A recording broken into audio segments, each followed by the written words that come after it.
Oh, what is going on? I need to make sure you guys can hear me because my audio has been playing games with me since before I even got on. I can hear myself. I see the little meter moving. So it seems that my audio is coming through properly. But sometimes you just never know. So somebody give me a thumbs up or a hello or something like that. It's alive, says Soldier of Nerdism. What's going on? Ashley's here. Ashley is your television champion. Let's get her title up on screen. There we go. We hear you, says Matt West, the keeper of the belts. That pleases me. That pleases me. So, lot to talk about tonight. The first thing I want to talk about, there are some interesting things that happened in the chat before the stream even started. We have Natasha Romanoff, who is the most logical San Francisco 49ers fan you will ever meet. And she uses the F word and says F the Rams because of the title of the stream. What we're talking about are the LA Rams already 2026 Super Bowl champions. She's using the F word. She said no. Basically, essentially, without me repeating what she said. But you can read it on screen if you like to read the F word. Money Mike Madness comes in and says, San Andreas Fall could swallow California. There's still time. Seriously, though, all it takes is a Matthew Stafford injury not to be champs. Maybe. And then that we're going to follow up with what Ashley said here is, you don't believe in Ty Simpson, Money Mike. Nah, neither do I. I don't know that Ty Simpson would be the guy that they go to. I think Sean McVay will have something else up his sleeve in terms of a veteran quarterback. There is still a man by the name of Jimmy Garoppolo out in the world who could come in and fill in for Matthew Stafford. We've seen him go to a Super Bowl. We know Sean McVay is a wizard. If you can get him, I mean, look, again, I'm going to bring up the whole situation in Minnesota, which I love talking. I cannot get enough about talking about this whole Minnesota situation. Minnesota Vikings with Kevin O'Connell won 9 games with basically no quarterback. And if Carson Wentz hadn't gotten hurt, do they win 11 games? Maybe. I mean, that's all Sean McVay needs, especially with that defense. It's going to be tough to score points against them. There aren't many teams in the league that can. And now you're giving Chris Shula, Myles Garrett, and perhaps Aaron Donald on a pitch count. That's going to be tough. And he's already in Sam Darnold's head. I mean, they played the Seahawks, who were the Super Bowl champions in dominant fashion last year. The Rams were a breath away from that Super Bowl. And now they have gotten not just better, significantly better.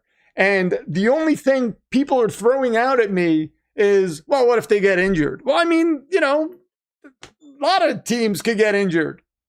I can't, yeah, of course, if they suffer a lot of injuries, then that's going to hinder their chances, of course. But I'm going to work on the assumption that they're not going to get injured. And if Matthew Stafford gets injured, I don't think Sean McVay is going to be left like, oh man, now we have to go to Ty Simpson. I think he's going to have something else up his sleeve just in case. And Matthew Stafford, he has like the back situation going on. Still, I mean, even last year, it was bad last year, still played, still won MVP. And was still a breath away from the Super Bowl. So he's still under 40 years old. These injections that these players get to deal with pain are remarkable now. I don't know what's in them. I'm not going to go there, but I know people can play through injuries because of these things. Rowdy Eggplant comes in with a 20 spot. Speaking of Rams fans, Rowdy Eggplant is your number one contender. Let me get that up on screen. He's up to 3091 now. With this $20 donation. I really appreciate it, Rowdy. He says, oh, what a time to be me. Myles Garrett is the elephant in the room. Los Angeles, El Grande Americano versus El Grande Americano in AAA getting 5.75 stars. I heard that was a great match.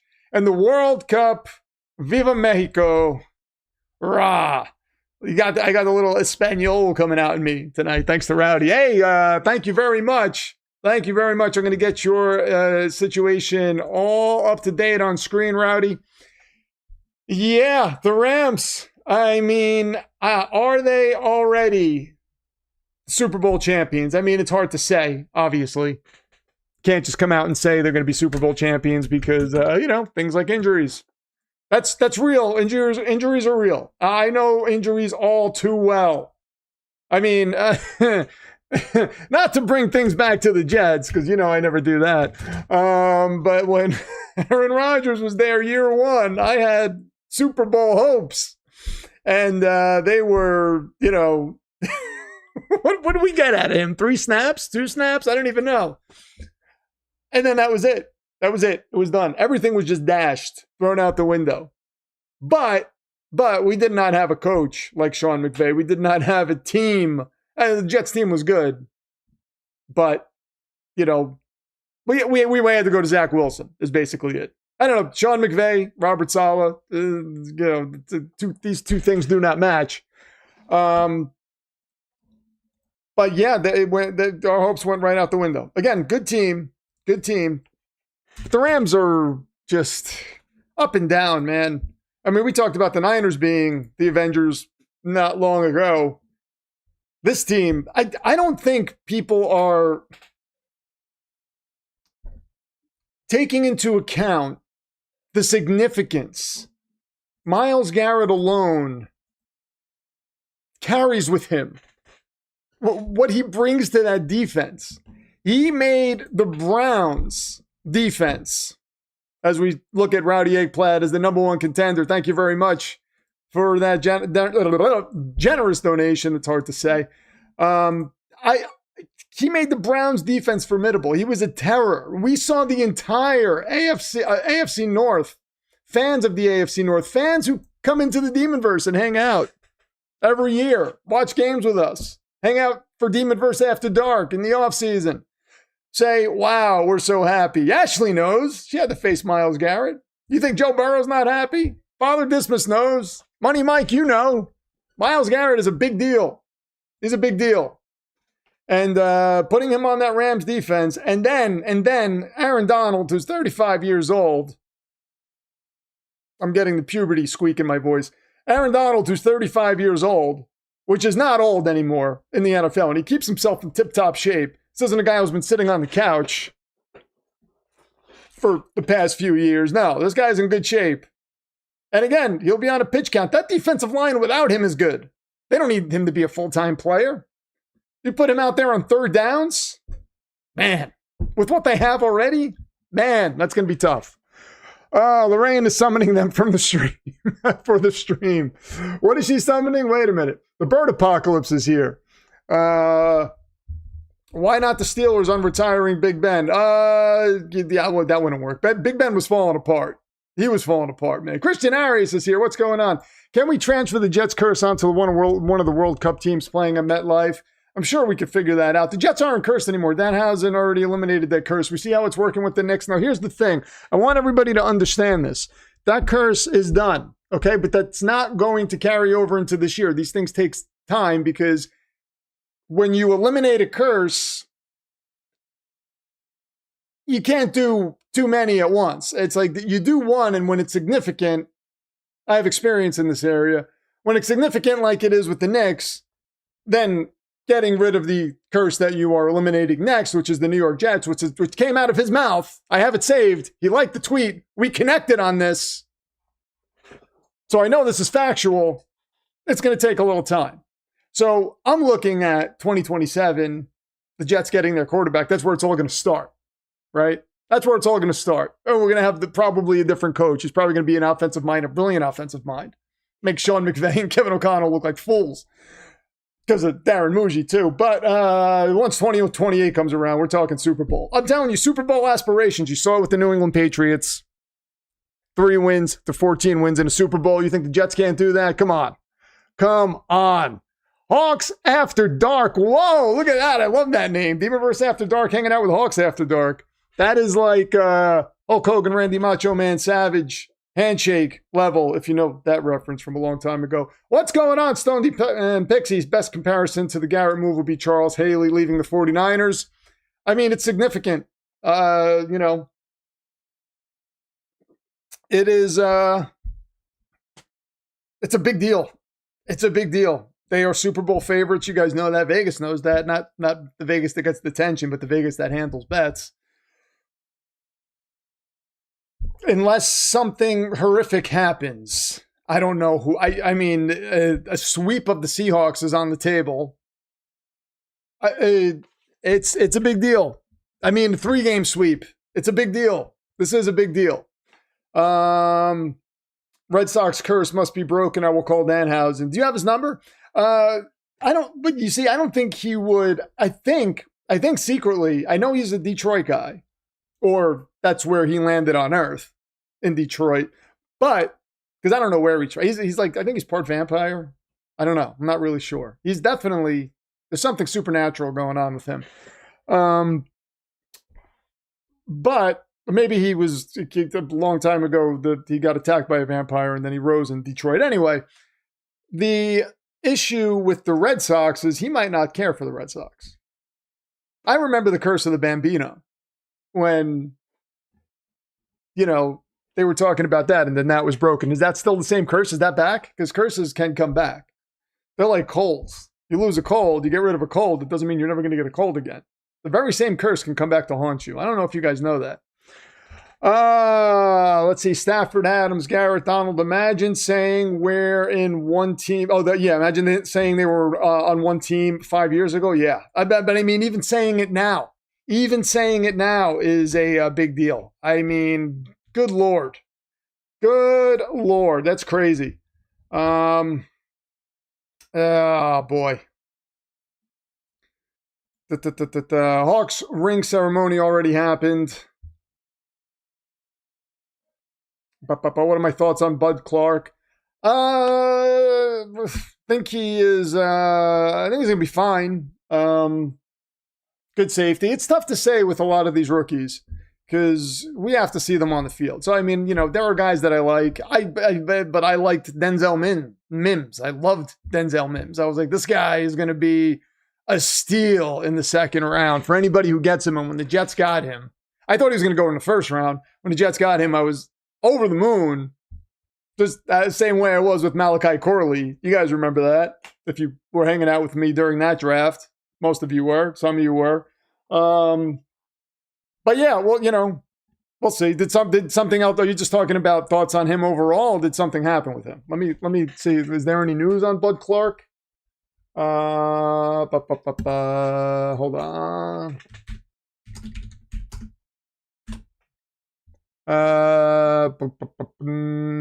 Signing. Oh, new signing on thin ice. Okay, hold on. 2 weeks ago. He's on thin ice because... Why is he on thin ice? I don't know.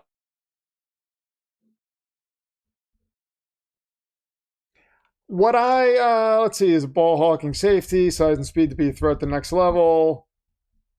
A little bit of everything. I don't know why he's on thin ice. I don't know if he did anything wrong, but doesn't appear that he has. Some of these articles are a little clickbaity, like, oh my God, this is happening. And then you click into it and it's a lot of nothing. Emily Brandt's here. If Sean Cantrell shows up, let me know because I want to get his title on screen. And if Philip Quinn shows up, let me know because I want to get his title on screen if they're here. Anakin, what's going on? I hate living in a dysfunctional home. I don't feel safe. What? Anakin, no, wait a minute. I don't feel wanted. Well, you're wanted here. Anakin, let me tell you something.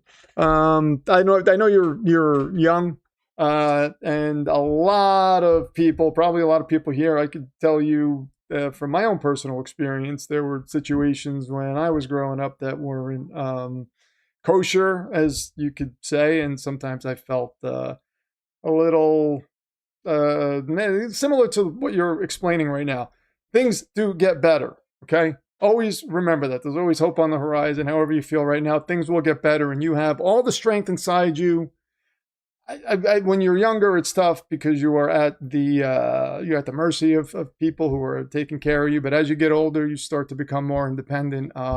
You can shape your life any way you want. So that's always on the horizon. And if things get bad at home, I mean, get help from somebody who could immediately help you. But we're always here for you, man. You want to come in here, we'll make fun of the Lions. We'll tell you the Lions are good, even if we don't believe it, just to help you out, man. But honestly, I hope everything's okay and things do get better, buddy. I mean, ever since Zach looked good at practice, I quit caring about practice. I mean, that we had that.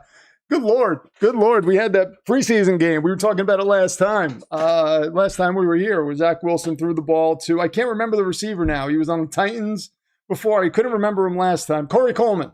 No, was it Corey Coleman? No, it wasn't Corey Coleman. What the hell? Corey Davis. threw that pass to Corey Davis, pointed at him downfield in the end zone, and just launched the rocket to him. And I was like, that's our quarterback. That's what we've been waiting for forever. And I think that's the last completion he ever had. It was terrible. It was terrible. Fun fact, the Seahawks can do something no team has ever done, and that is win a Super Bowl in both their rival stadiums. They won in San Francisco this year. This year it's in SoFi. Yeah, they can do that. They can do that. I love your coach. Here's what I'm going to say this. Okay, Sam Darnold, as far as I'm concerned, is not allowed to win another Super Bowl. So I'm going to be rooting heavily for the Rams. Hawks After Dark, I love you, but I cannot root for the Seahawks in that division again because if Sam Darnold, this is all about me, by the way. If Sam Darnold, this has nothing to do with Sam Darnold. I think he's a fantastic guy. I'm so happy for him that he won a Super Bowl. He deserves it. The Jets did him wrong. Carolina did him wrong. But if he wins another Super Bowl, all people are going to do is talk about, oh, the Jets are such fools. Oh, my God, they're such... And I can't have that. I'm sorry, I can't have it. So I have to root for the Rams to take them out and to make him look foolish in big games. I have to. Just for my own sanity. I'm sorry. I don't want any pain to come to you, emotionally or anything like that. But you won a Super Bowl, so I really don't feel that bad. You've probably seen, I don't know how old you are, but you've probably seen multiple Super Bowls. I have not seen one in my entire life, so I have the right to do things like this. Ashley comes in with a 5 says, poor Rowdy. He's not the Stream's Universal Champion and doesn't get an Orange Ray of Oblivion. Wait a minute. No. He does get an Orange Ray of Oblivion. I'm sorry, Ashley. I completely forgot about the Orange Ray of Oblivion, and I'm going to go back up to Rowdy's comment, and there we go. Orange Ray of Oblivion. There it is. I am so sorry. Thank you for pointing that out. I start getting into this whole football talk situation, and but Ashley is she's a champion for the ages because she points things out like this, and it's I can't say enough about her. I really can't. Thank you for pointing that out, Ashley. That was my bad. Rowdy, I will never let that happen again. If I ever forget to do an Orange Ray of Oblivion, a Pink Ray of Death, or anything like that, just please let me know, because sometimes I go on these tangents. That's why they're called rants. You guys keep track of my rants during the season. It happens. I'm sorry. 38-17. But what makes me me. I'm going to be unapologetically me, but I'm going to apologize to the people that it affects. 38-17-23 is what Ashley is at. Let me update that where it has to be. 38-17-23. Thank you very much, Ashley. I really appreciate it. And thank you for pointing out the Orange Ray of Oblivion. He should have an Orange Ray of Oblivion. That is, I can't believe that. I really get mad at myself when I forget to do these things because I feel like it's the least I can do. It's the least I can do. Rowdy puts a sad face after I did that whole thing. Rowdy, I put the damn Orange Ray of Oblivion up for you, man. I'm here talking about how the Rams are going to win. What else do you want from me, dude? All right, hold on a second. I'm going to get this up where it has to be. I believe this is the right spot. If this is not the right spot, I apologize. Yes, it is. Okay. 38-17. There we go. So Rowdy. Oh, and Rowdy is the title is no longer vacant. What is wrong with me? Good Lord. I didn't even do that. Oh, God. Okay. Hold on. Good. I'm such a fool. I knew it felt a little too easy today. I was like, oh, okay. All right.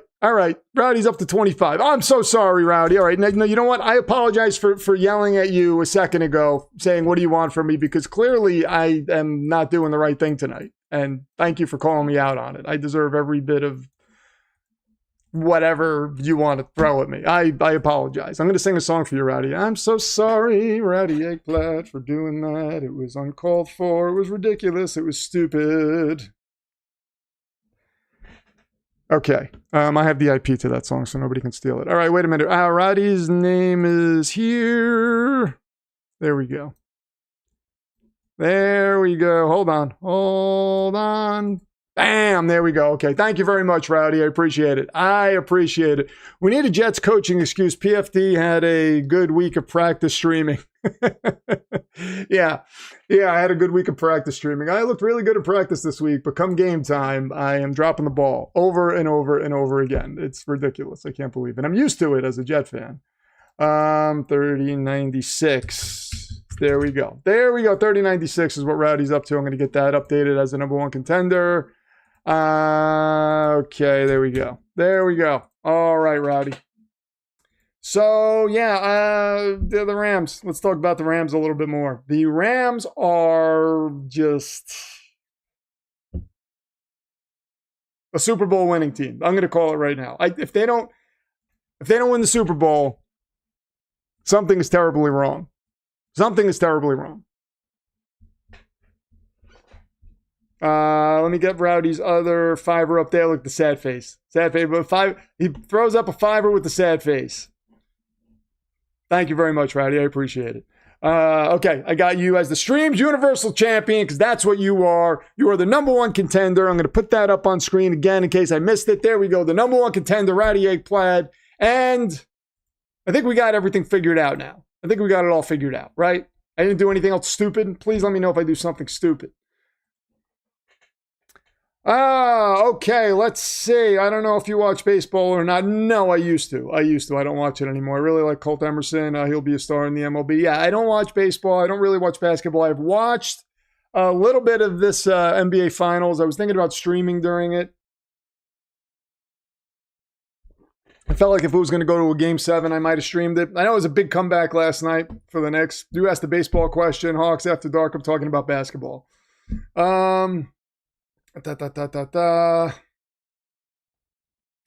He's losing it in his old age. Oh, you talking about me? I am not. I will never get old. You kidding me? I mean, like, just my age number is old because there are 3 zeros after it. But in here, I'm as young as I'll ever be.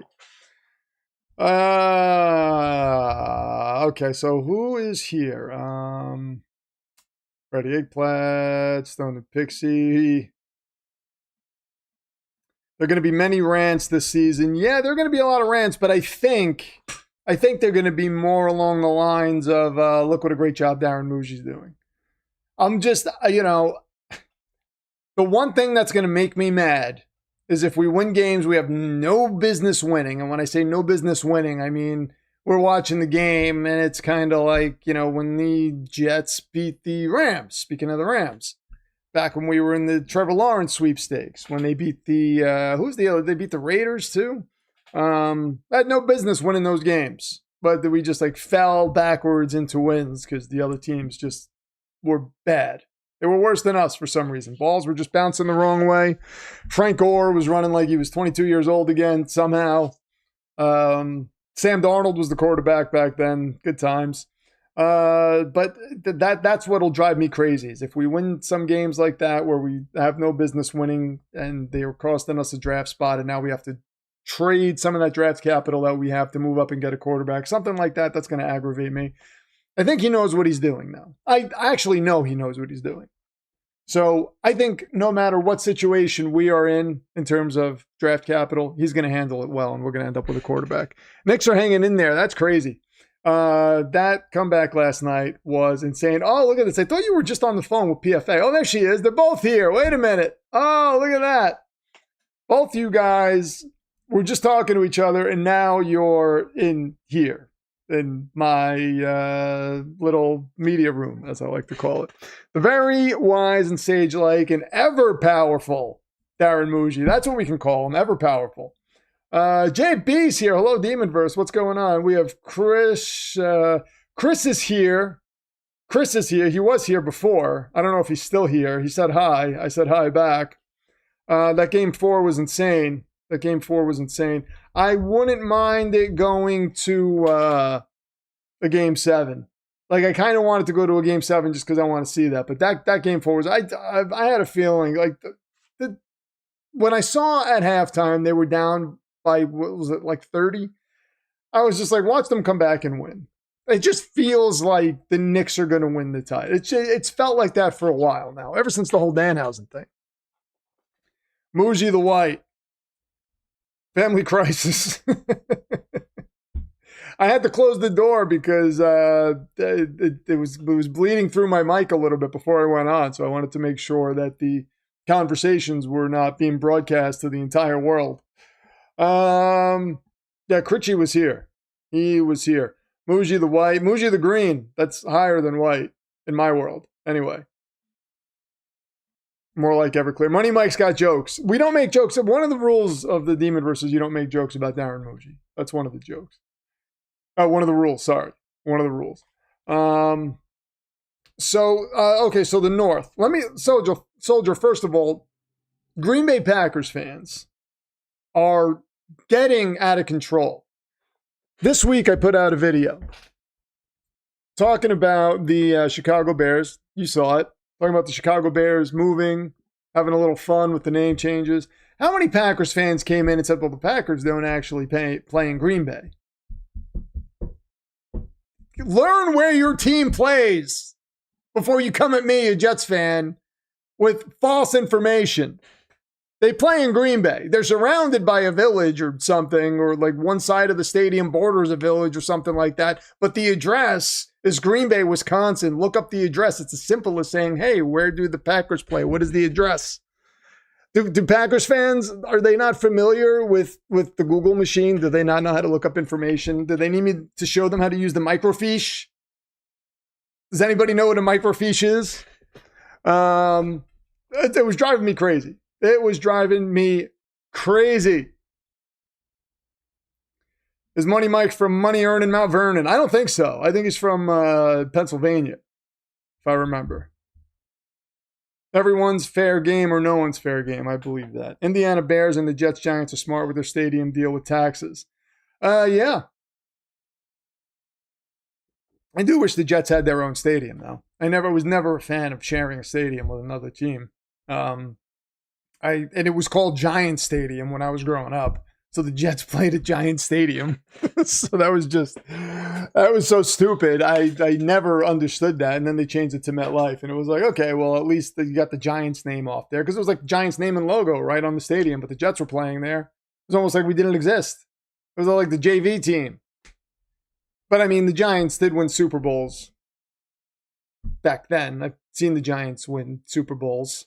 I've seen the Giants lose the Super Bowl. I've never seen the Jets in the Super Bowl. So that's aggravating. Yeah, Soldier, these Packers fans, man, they are I don't get it. I'm like, somebody even said to me, oh, but I live in the area. I know. And I was like, well, if you live in the area, I don't know what to tell you. I don't live in the area and I have the correct information and you don't. Oh, I remember looking up articles on microfiche at the library. It was horrible. It was horrible.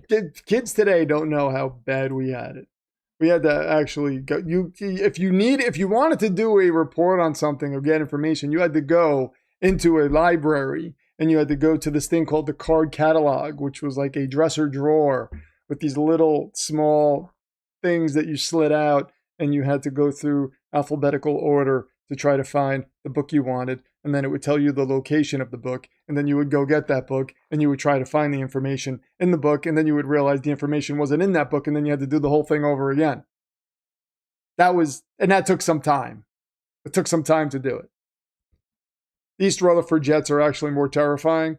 The Floral Park Jets, that sounds cool. I don't know. It's a mouthful. But the Jersey Jets, the New Jersey Giants, New Jersey Jets, I would rather than the New York name. I think it just sounds better. Jersey doesn't sound great. Maybe it's because, I guess New Jersey Devils sounds cool, but it's because it's the Jersey Devil. That's the only reason. If it was like the New Jersey, I don't know. Think of a hockey team's name. New Jersey Hosiers. It wouldn't sound as cool. But the Jersey Devils. That sounds cool.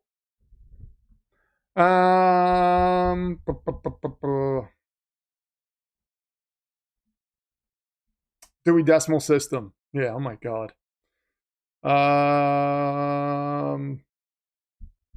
They had to use encyclopedia volumes. Encyclopedia. Yes, as Ted Mosby says.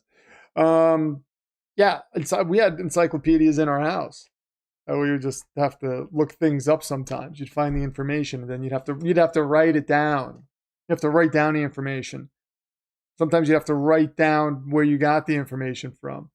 I'm giving out too much information. What, about the past? Yeah, New Jersey Nets. That was a terrible name. I went to a few Nets games in my time. They were not good. You can't call them the Hammond Hobos. I don't think they're going to allow the name hobo because it's like basically a homeless person, right? Is a hobo? Is that? I don't think that would be allowed. What would the logo be? Like somebody in tattered clothing with a knapsack over their shoulder? No, you can't have that. But they're not changing their name. But they're going to be like 30 minutes away from Chicago if that happens. I think they're just, this isn't really a big deal. For some reason, everybody's making it a big deal with the Chicago Bears. And it's like, it happens. It happens. Got both LA teams. The Vegas Raiders playing Paradise. Miami Dolphins playing Miami Gardens. I mean, the Kansas City's moving. A lot of teams don't play. And no team in the AFC East plays in their own city or town or whatever. And the drunk, yeah. They're not going to let that happen. The Hammond Hedgehogs, that could work. That could work. The New Jersey Penguins, well, they're the Pittsburgh Penguins. I was a Penguins fan when I watched hockey. But Penguins wouldn't be a bad name. I will forever hate the Vikings for not being the Tigers. Oh, the Lions, the Tigers, and the Bears. Yeah, that would have been cool. That would have been cool. Stupid Lions. Oh, no, wait. No, the Vikings. Stupid Vikings. But, I mean, the reason they're the Vikings is actually, I can get on board with that. Because of, the whole history of people have migrated to that area.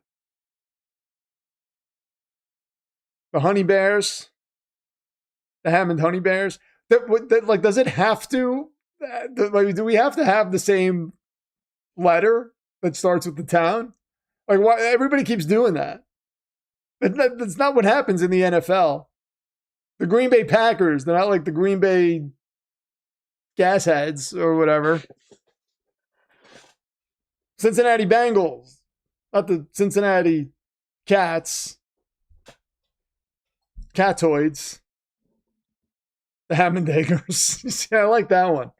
That's a Bobby Heenan ism. The Finns are in Miami-Dade County, and they play in Miami Gardens, but it's still like not technically Miami. You know what I mean?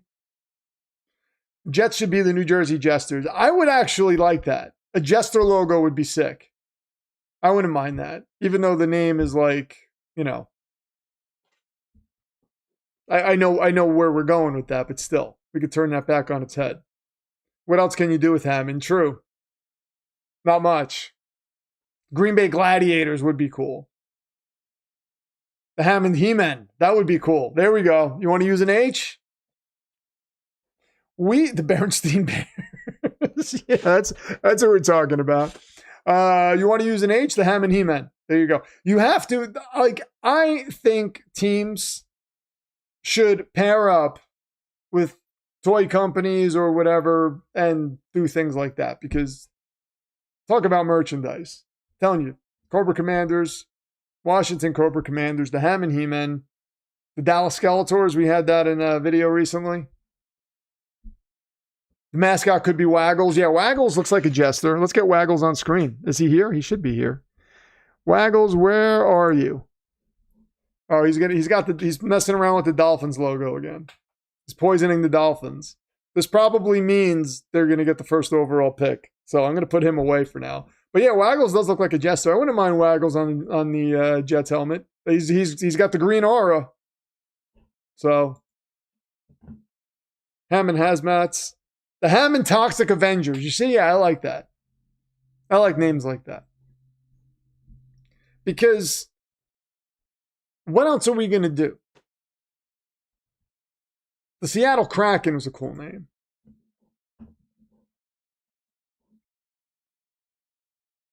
The Seattle Kraken was cool. I like names like that. Maybe Green Bay should have a Lovecraftian name because they have Lovecraft. Wake me up when when we get the pterodactyls.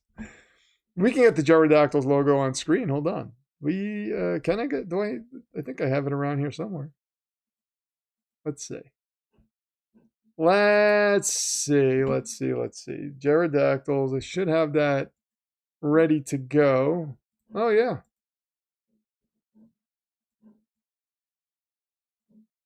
There we go. That's a nice logo. That is a nice logo. It doesn't make a lot of sense because it's like, is Jerry Jones, is he a monster now? Like why does he have wings and a claw? And no sharp teeth. That is a toothy grin, though. But and then it's like he's got another logo underneath him. Interesting. It doesn't make a lot of sense, but it is a cool logo. The Green Bay Ghouls, I like that. SG, what's going on? Do you know the merchandise this team would sell as the Cobra? I was going to say Cobra Kai. They would sell merchandise as Cobra Kai, too.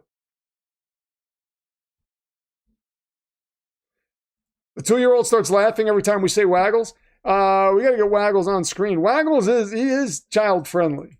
That's the PFD line of merchandise is going to feature child merchandise is going to feature Waggles. We're going to have a Waggles plushie, Waggles stress ball. It's going to be nice. Look at him.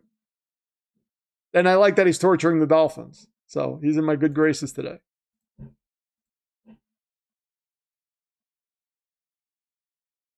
Which one? Mine was clever. Wait a minute. Oh, Hammond T-Rexes. Spared no expense. There you go. Spared no expense. The Hammond. Oh, yeah, John Hammond. There you go. That was very good. That was well thought out. I like that, Money Mike. Hold on. Astro is needing me right now. I got to let him out. Oh, buddy. There you go. The Hammond T-Rexes would be good. Can you believe how quick, how first of all, Spirit Halloween, 6 weeks. 6 weeks. Opening up in 6 weeks. Or 7 weeks. We got Spirit Halloween, August 1st. I told you, right after July 4th, it officially becomes Halloween season. That's when you can start watching all of those crazy summer camp movies.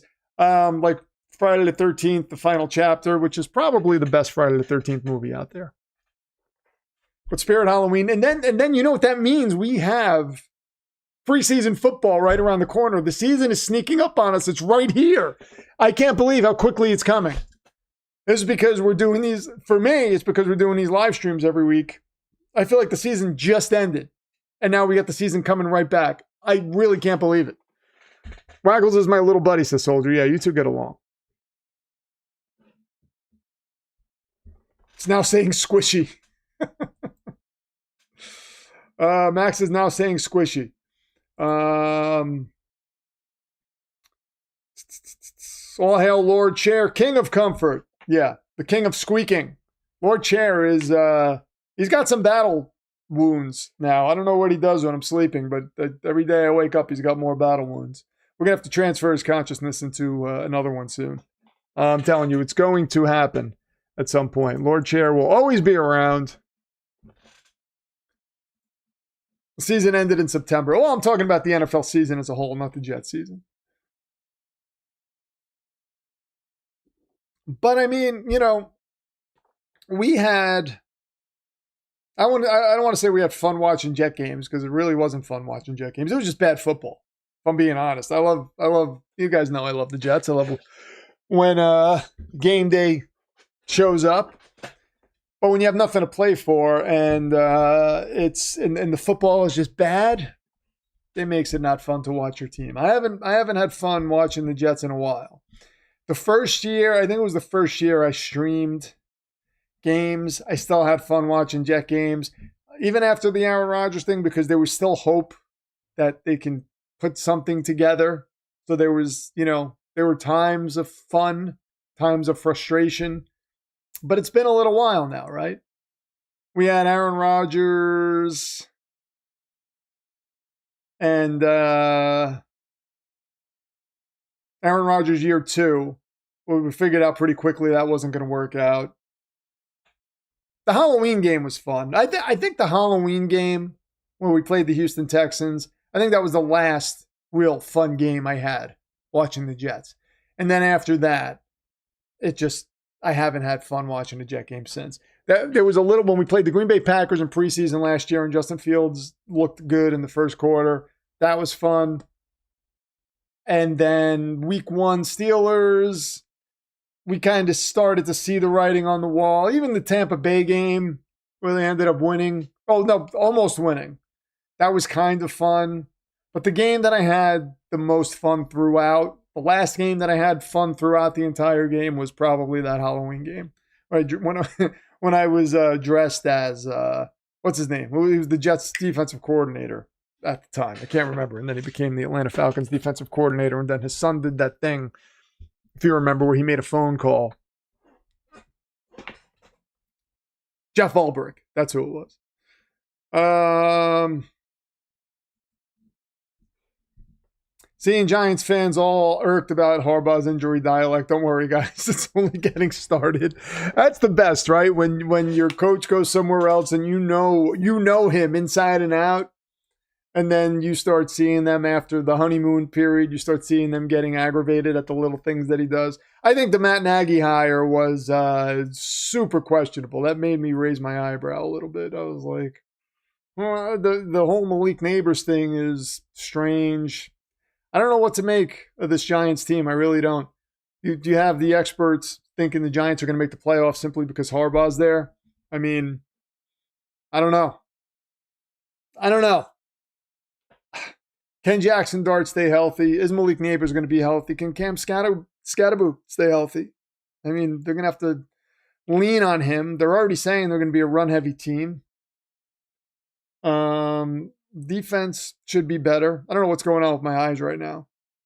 The Wolf Lake Dragons for the new Bears name. That is awesome. That would be awesome. People like Soldier and the Packers fandom would be so aggravated if that happened. We got to play the Wolf Lake Dragons. Don't even play them. Just walk away. Oakland Raiders 88's here and says, what do you think of all these far and away games? Too many. I can't imagine players will like those long flights. I'm not a big fan of the international games. I've made I don't keep that a secret. I really, wait a second. I thought,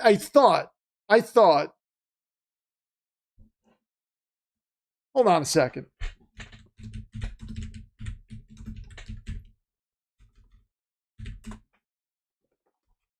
Yeah. Okay. Let's see.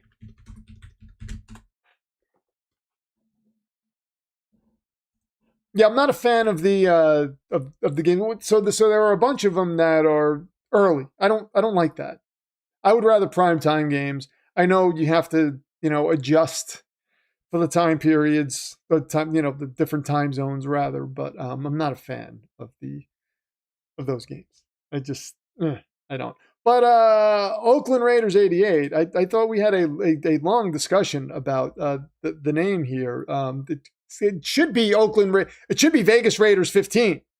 I thought we talked about this, and I thought you agreed. But all right. I mean, look, I'm not going to force you to change your name, but you want the team to win. That's the way to go. That is the way to go. Bob is here, says your eyes are stinging from the tears building up for the upcoming seasons of failure. Yeah, this season is this season's not, but you see, I already know. The fact that we have 3 first rounders in 2027 makes this way more digestible than it has been in years past. And the fact that we have a general manager that I have faith in and I trust. So it makes this season way more digestible. So losing games this season, I'm just like, okay, we're in the middle of building this thing. Seeing what Aaron Glenn does. I mean, the thought of him actually salvaging his career as a Jets head coach is Slim. I don't think it's going to happen. How many times? I mean, well, you pretty much know who your coach is, right? How often have we seen a coach look bad and then all of a sudden just turn it around? We've seen coaches with losing records turn it around. But have they looked bad? Like, he looked bad. So, and we can look at it and say, well, Justin Fields, he didn't really have a quarterback in this and that. No, but he did some things then where, like, good coaches don't do that. He did say you can't manage, clock management, the halftime stuff. There was a lot of weird stuff. And then the whole thing with the media, like, you're not Bill Parcells, man. You're not. Have a winning season. Maybe after that we can talk. But I don't know. Matt West says I am here for the international games to see the NFL talk their way around health and safety in England. I'm really not a fan of the international games. They don't make sense to me.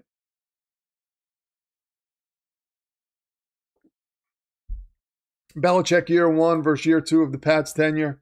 But did he look bad? I don't think he looked bad. I mean, Belichick was a coach that we wanted. You know what I mean? Like, Aaron Glenn wasn't really, he was a defensive coordinator who nobody was really sure what he was going to be. And people were going to interview him, sure. But Belichick was a bit different. He had already had head coaching experience, already had some success in Cleveland. A lot of success as defensive coordinator. Parcells came over with the, we know the situation. The situation was going to be, I'm going to coach here for a little while, and then we're going to give you Belichick. That's going to turn the Jets around, and it would have. Glenn is a defensive head coach who said play calling is a superpower with no interceptions on the season. Yeah, it's things like that. It's just like, stop. He said Geno Smith is going to be the savior. Just stop. Stop saying these things. You don't have to go there, man. You can tone it down a little bit. We're happy Geno Smith is here. I think he's a hell of a quarterback. That's fine. People will be like, oh, I don't agree with him, but fine. But saying he's the savior now it's like, okay, savior of what? Is he going to give us a winning season? I don't think so. So what kind of savior is that?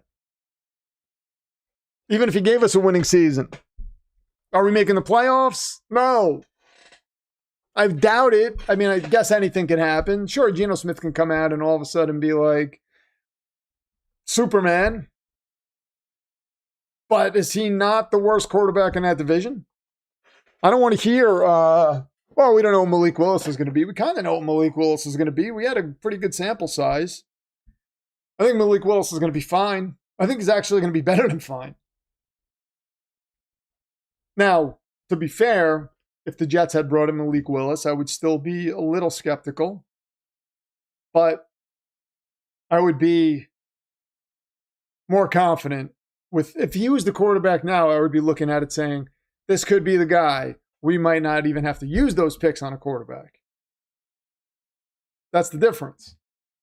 And I would have more confidence in that than I mean, I was like, with Justin Fields, my take was, all jokes aside, you guys know what I'm joking. But I'm like, oh, Justin Fields is better than Josh Allen. That's just me being a stupid Jet fan. Saying things just to aggravate people. But looking at Justin Fields, the thought at the time was, why not? All right, he's a guy who was taken in the first round. We'll see what we have. Maybe we have something, maybe we don't. With Malik Willis, it's like more along the lines of, we probably have something, but there's a chance we might not. Geno is your key to Arch. Or anybody else that's good. I would think so. I mean, look, he's in a better situation. To be fair to Geno, he's in a better situation with the Jets, I believe, than he was with the Raiders. I don't have faith in him as a quarterback. He might have good games, but he's also going to have those games where, he's throwing 4 interceptions. That's the Geno Smith experience, and he's not getting any younger, and he's not Not that he was ever really mobile, but he was somewhat mobile. He's not mobile anymore. They should be able to protect him a little bit, though. And if you can protect him, you can deliver the football, which is going to be good for the young receivers that we have and their development. So I'm happy with that.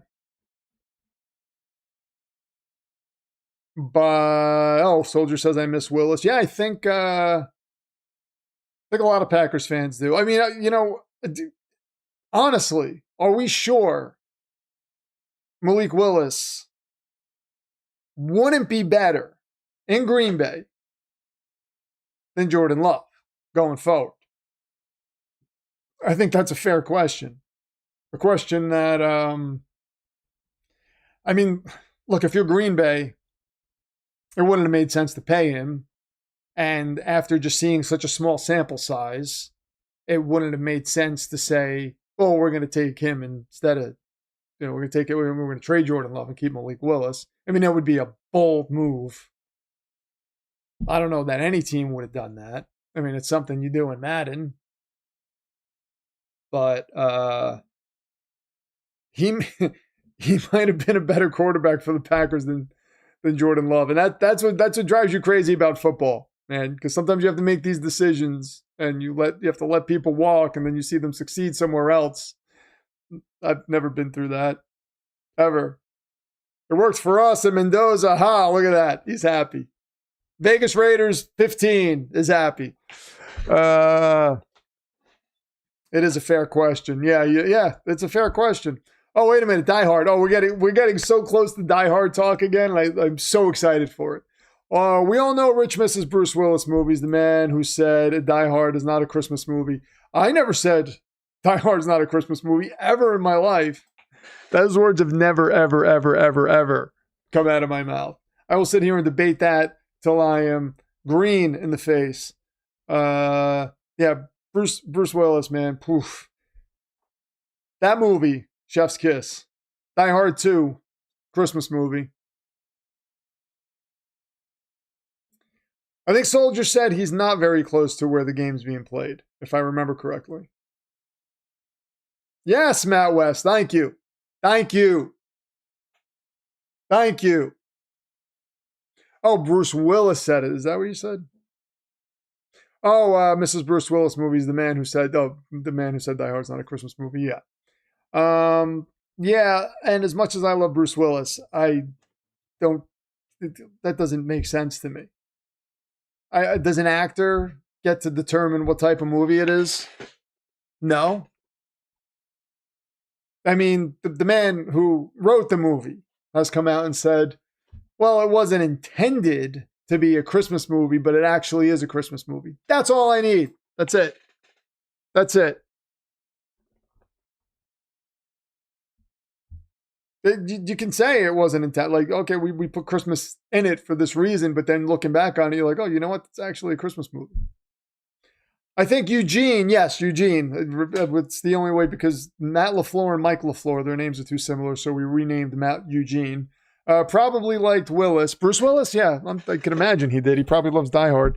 I know you're talking about Malik Willis and how they wanted to attack defenses meshed better, but Love is the better quarterback. We think, Jeremy. We think. I don't know that that can be said with absolute certainty. I think Jordan Love is definitely a franchise quarterback. If the Jets somehow acquire Jordan Love, which based on the history of Jets and Packers quarterbacks, that could be in the cards in the future. But that aside, if the Jets had Jordan Love right now, I'd be happy. I'd say, okay, we have our franchise quarterback. But Malik Willis might actually be better. We don't know. We're going to find out. And probably not this year. This might be like a thing where we need to look at 3 years down the line and see how they do. And then we can have, we're talking what? 40 some odd games of them both being starters. Then I think we'd have a good picture of who's actually better. We assume Jordan Love is better. We're being led to assume. The Green Bay Packers organization would like us to assume Jordan Love is better because that's who they stayed with. That's who they chose. And again, I cannot fault you. Do not fault them for doing that. Malik Willis would have been a risk. If you're like, yeah, we're going to go with Malik Willis based on this short little stint.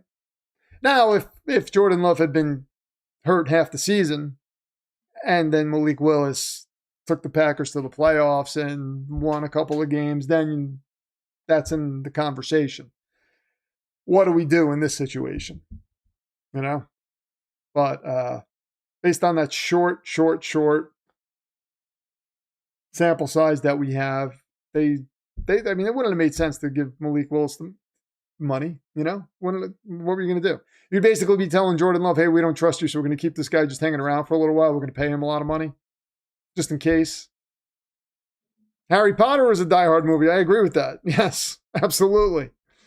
I can barely keep American geography straight, let alone world geography. Yeah, I can barely keep the geography of my town straight. People will be like, oh, yeah, it's on so-and-so street. And I'm like, what? Where is that? I don't know. Is that by the Taco Bell? Okay, now I know. Not that I go to Taco Bell. If Home Alone is a Christmas movie, then Die Hard is a Christmas movie. I mean, that's what I said. Home Alone is less of a Christmas movie. And I will debate the hell out of that too. I would have... Hold on a second.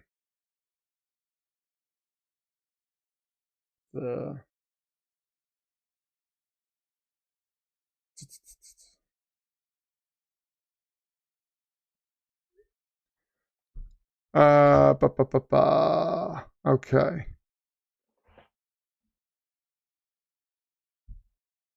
I think there was more of a case of moving off Love for Willis than moving on from Mike LaFleur. Yeah, Matt LaFleur. Yes. A case of moving off Love for Willis. There was more of a case of moving off Love for Willis than moving on from Matt LaFleur. Do you think there was a case? I don't know. I feel like I'm a little confused by this. I think there was more of a case of moving off Love for Willis than moving on from... You mean like Packers fans wanted to move... More Packers fans wanted to move off Love for Malik Willis than move on from Matt LaFleur. I've heard a lot of people say they wanted to move on from Matt LaFleur. I come back and people are talking about Die Hard. When aren't we talking about Die Hard? I let live in his delusional world of Jets fandom and Christmas movies. Yes. Yes. You must, because that's the only thing that matters is Die Hard and Christmas movies. Christmas movies are awesome. I have a Christmas movie right here, actually. And you can't deny that this is a Christmas movie. This is Krampus. Look at that. It's a Christmas horror movie, and it's visually beautiful. That's the best version of Krampus I think I've ever seen. I will say if the early season predictions are right about Carolina, this will be Young's final year in Carolina. Maybe.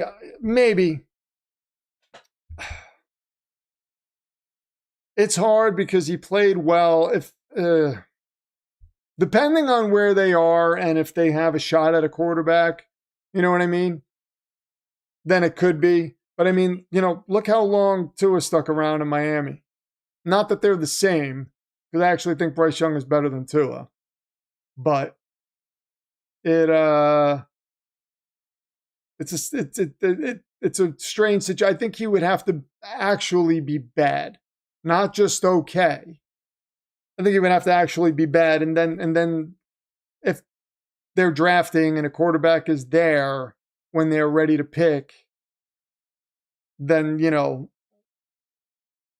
that becomes a conversation. Like, do we trade this? Is somebody looking to move up, or do we go in a new direction?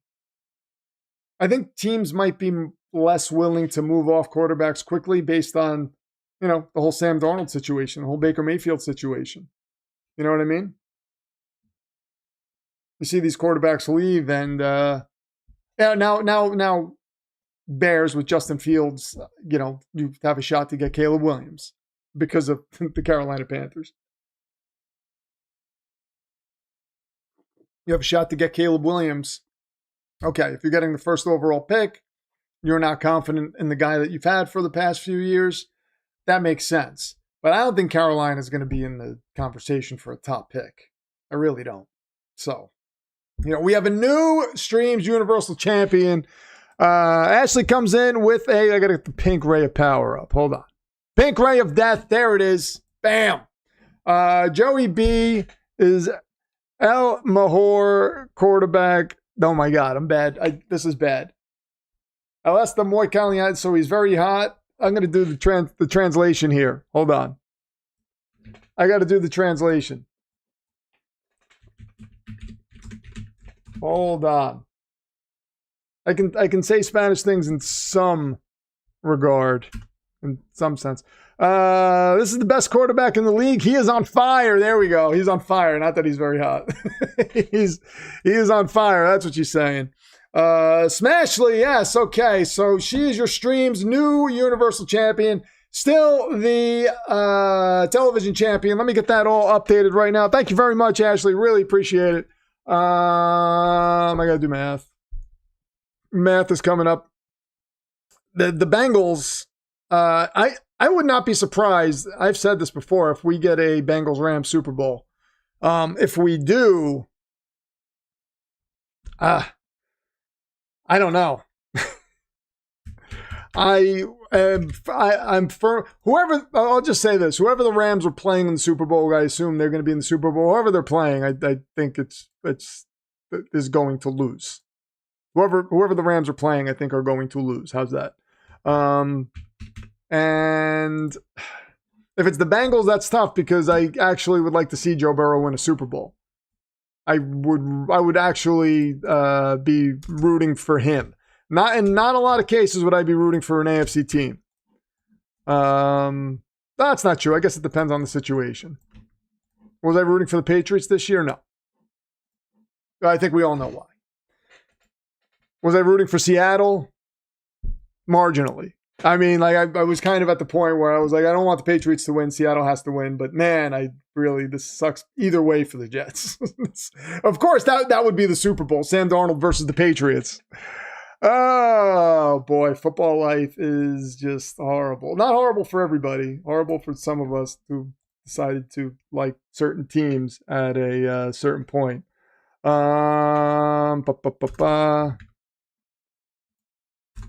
Customers are driving me crazy. Okay, hold on.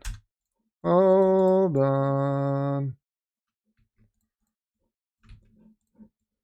Hold on.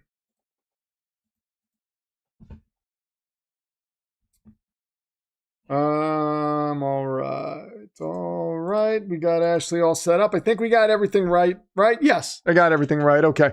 And I got the pink ray of death. We made sure we hit that. Excellent. Okay. All right. We're good. We're good. I needed to make sure. I did not forget anything, right? Sometimes I feel like I'm forgetting things. But what I say works too. Young, fifth year, he'd be benched every year, and next year's quarterback class could be loaded. Yeah, but again, it depends on where they're picking. If they don't make the playoffs and they're just kind of there, and it's like Bryce Young wasn't spectacular, wasn't necessarily bad, but wasn't spectacular, then you can make an argument that you move on. You move on from somebody else instead of paying him. But if he looks good and it's like he's in games, I don't know. It's tough. It's tough to move on because you don't know what you're moving on to. The quarterback class looks loaded. You know what other quarterback class looked loaded? The class with Trevor Lawrence. Right? We had Zach Wilson, the Mormon Mahomes. We had Justin Fields. We had Trevor Lawrence. Was there somebody else in that quarterback class? Let's see. Let me look at the quarterbacks that came out that year. Who else was in that quarterback class? Trey Lance. Oh, boy. Yes. I mean, we had a team move up for Trey Lance. Mac Jones. Everybody was like, this class, we have so many quarterbacks. And, I mean, you never know. You never know until you see these guys on the field. So, that's why I don't know that they'll be super quick to pull the plug on Bryce Young. I think you're in good hands with your head coach and general manager, though. So I would kind of trust their take on the situation. I don't want to feed Joey B to Garrett and Donald. It might happen. Looking at the he's got to stay healthy. We know that, but I don't know. Looking at the AFC, I'm not really seeing the dominant teams. I'm really curious to see how DJ Moore is going to do with the Bills, but I don't think much has changed with the Bills situation. I don't think their defense is going to be any better, especially since Sean McDermott's gone. The Patriots should be better. We think they'll be better. I think they're well coached. I don't think this whole personal situation that he's going through is going to affect the way he coaches. I think he's, it seems like he has ice in his veins where he knows how to just separate his life from his football life. So, I don't think that's going to affect anything. And they got better on offense with A.J. Brown. And Drake could be he looks like he looks the part. So, the Patriots will be in play. I don't know what to make of the Baltimore Ravens. I've said that. I don't know what to make of the Pittsburgh Steelers. I don't think they'll be bad teams. I just don't know if they'll be, up there. But then we have what's interesting, and I've fallen for this again, is the Los Angeles Rams with Justin Herbert's going to have his offensive line healthy. Got Mike McDaniel now. That could be an interesting situation. We'll see what happens. He doesn't have that antiquated Greg Roman offense anymore. Now it's Mike McDaniel. We know that guy can put up points. And we've seen Justin Herbert be really, really good. We've also seen him fall apart at times. But, they could be in play. That the AFC West is problematic. We got to see what the Raiders do. They should be better. I don't know how much better they'll be right off the bat, but they have the pieces in place. Mahomes is coming back. He's got a running game now. It's going to be an interesting year, but the team that I look at, and I'm just confident in the AFC, I'm like, these guys can just score points consistently, and now their defense is better, is the Cincinnati Bengals. They're the one team that I'm like, I think they got significantly better from last year because Joe Burrow's coming back. And their defense should be improved. Mike Jones says Backrooms was awesome. Yeah, Backrooms was interesting. It was good. I still think Obsession was better. Obsession was better, but I did like Backrooms. I had to look into the whole lore afterwards because I kept hearing from people that it's a video game and this and that, but there's way more to it. So if you haven't seen Backrooms, check it out. But if you're choosing between that and Obsession, I would say see Obsession. But if you have a chance to see the double feature, do that because it's fun. Horror is back. Horror is definitely back. We have a horror renaissance going on right now. I'm very excited about Supergirl. I think that's going to be good. I had a chance to see Masters of the Universe or Backrooms, and I chose to see Backrooms. I feel like Masters of the Universe is something I could just wait on streaming, even though I love Masters of the Universe, loved it growing up. Something about the movie just is like, I don't know. Very excited about Supergirl, though. I saw the scene between her and David Cornsweet as Superman when she lands on Earth. That scene looked funny. It was perfect. The Lobo scene, I saw the glimpse of the Lobo scene where he walks into the bar. They're at some bar and on some separate planet or something, different planet. That looked funny. Jason Momoa was born to play Lobo. I haven't seen Iron Lung. I don't know about that one. I've seen a few things. I feel like it's a really slow-moving movie, right? I haven't seen it. I heard it was good. Yeah, I see exactly what you mean by it's difficult to recommend. It's definitely an interesting movie, but it's not something that it's not like I wasn't like blown away by it. But the whole concept of it is so interesting and it makes you kind of want to know more about it. Um I don't want to give anything away, but just the idea of there being just, I mean, I'm not giving anything away that you don't see in the preview. You just stumble into this place where there are these endless rooms, like yellow rooms with like the fluorescent lights and just weird stuff going on. It's so interesting. The great Mac Jones succeeded in the league. Okay, Trevor Lawrence is okay too. Yeah, Trevor Lawrence is pretty good. But, Mac Jones is backing up Brock Purdy. Mac Jones isn't a terrible quarterback, but he's not a starting quarterback in the league. None of those guys are starters now, right? I mean, other than Trevor Lawrence. So Trey Lance, is he even in the league anymore? Zach Wilson and Trey Lance are just like non-quarterbacks.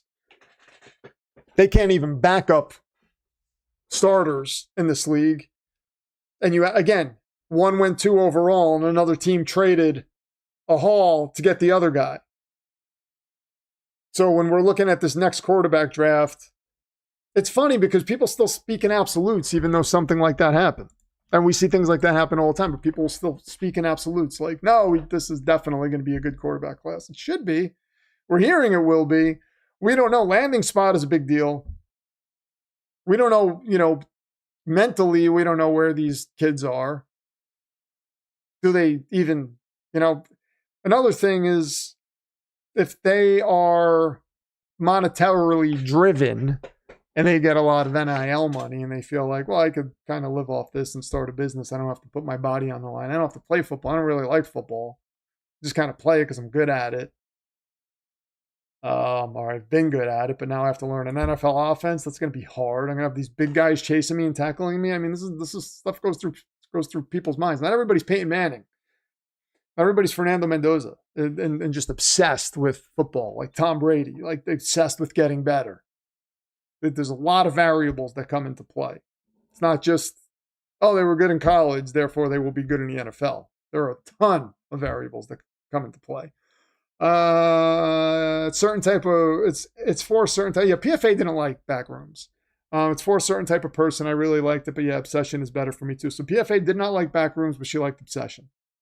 Iron Lung was a good movie. We went since my oldest used to watch Marky Plier. I don't know who that is or what that is. Backrooms had a plot, yeah.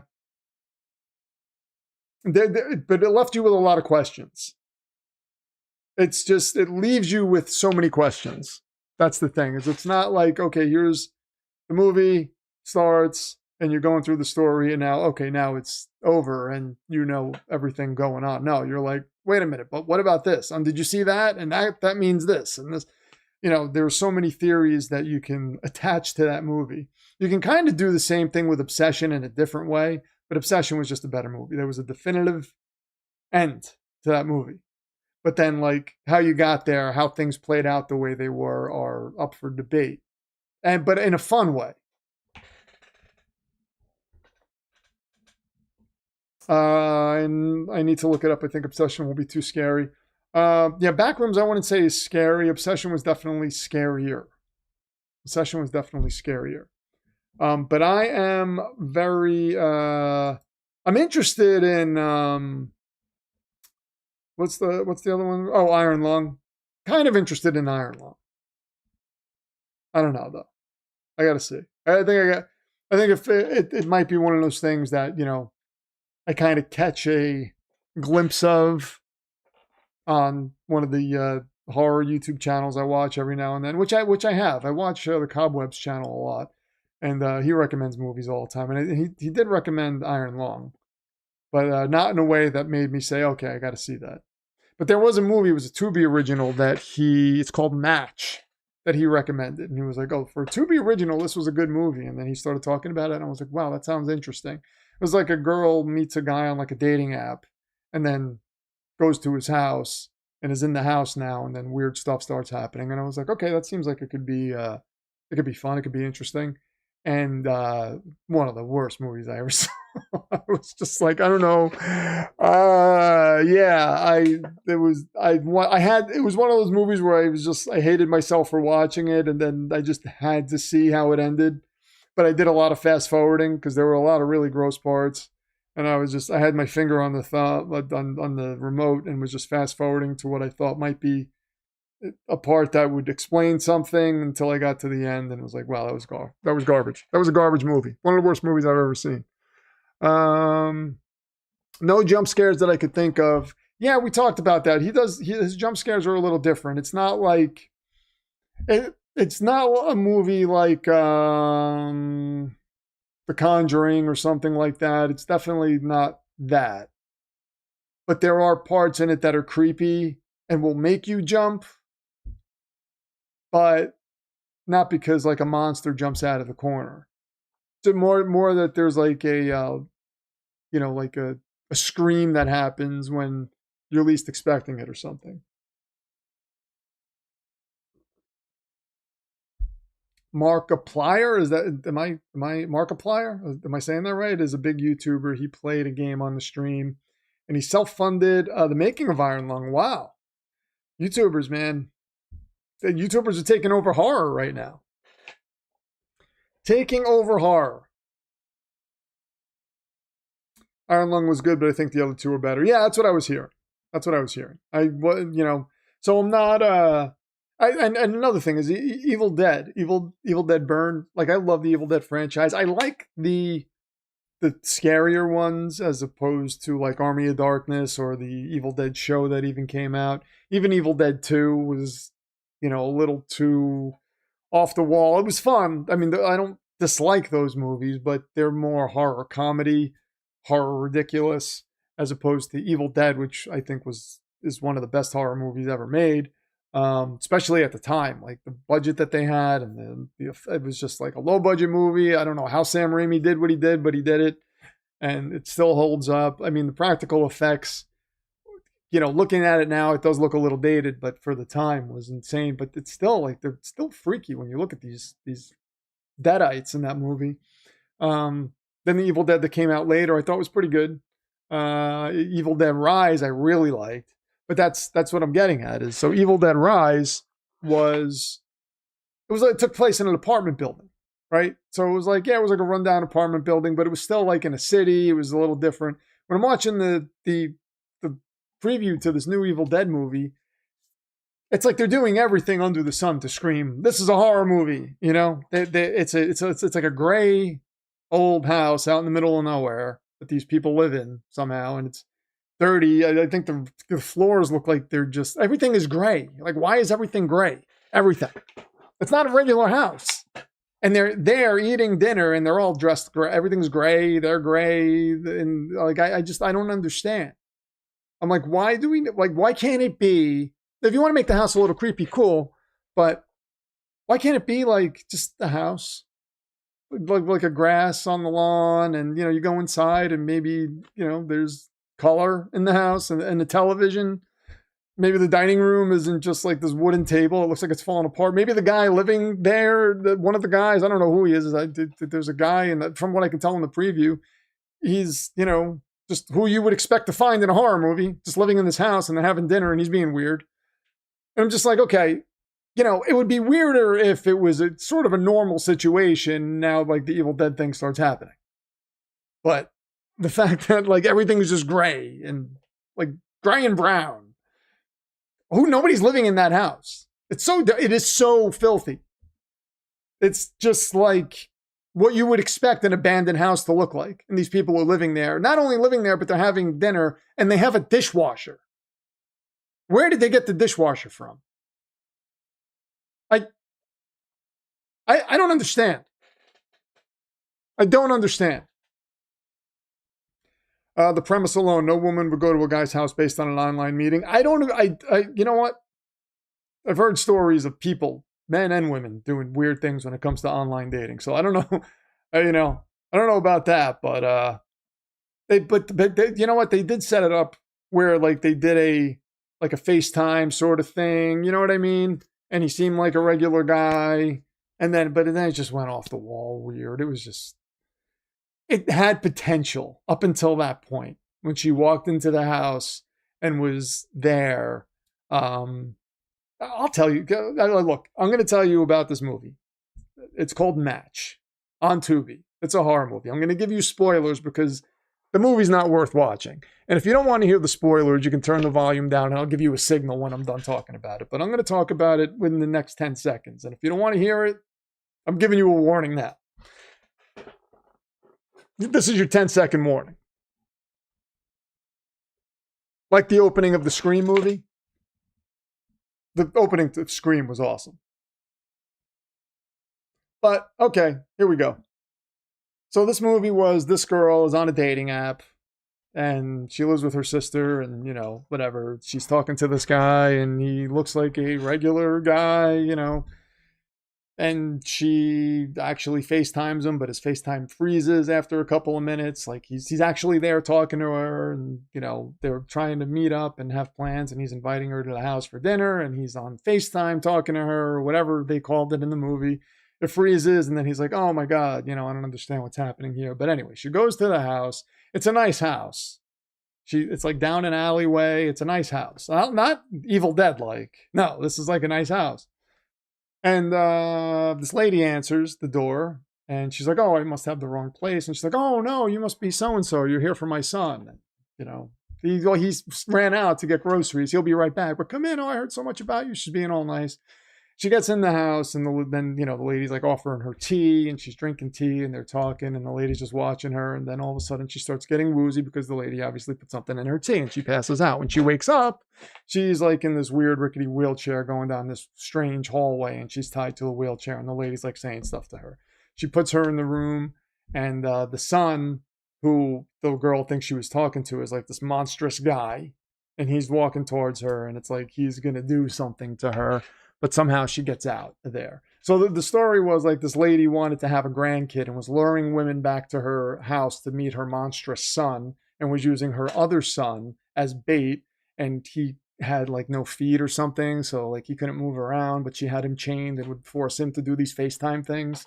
And you know, that was basically the movie, and the girl had to escape, and she ends up escaping in a weird way. But it was just so bad. It was just like, it was so crazy. There were a lot of gross out parts. It was just, can't believe it. What is going on, Nolan? Nolan's saying it's fake news. But listen, Nolan, I know, you have to be honest, okay? You have to be honest.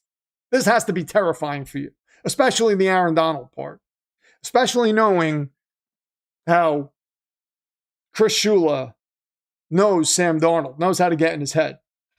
It's got to be scary. It's okay to admit it. The Seahawks are a good team, and I'm not saying the Seahawks are going to be pushovers, but the Rams, Myles, the acquisition of Myles Garrett alone is terrifying. And now you're saying we're going to bring Aaron Donald with him. This is like when Scott Hall showed up in WCW and said, "The big guy's coming." It's the same thing. And we know what happened. Hogan won the title. So Hogan's going to win the title. Hogan Stafford in this situation, by the way. He's going to win the title. Stafford's going to win the title. He's going to spray paint NWO on the Lombardi trophy, and that's going to be it. We know what's happening.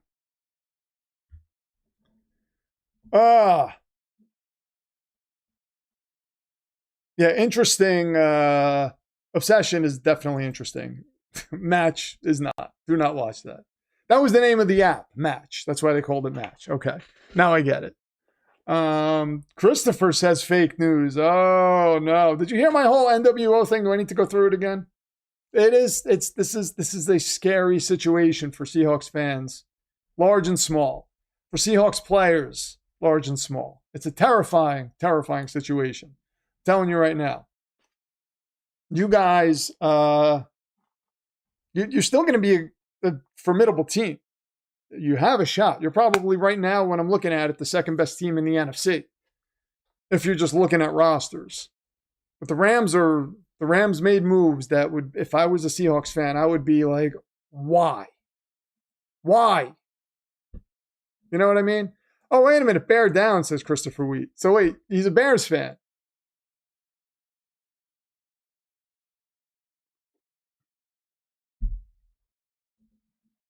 I don't let me live in my delusion. It's not true.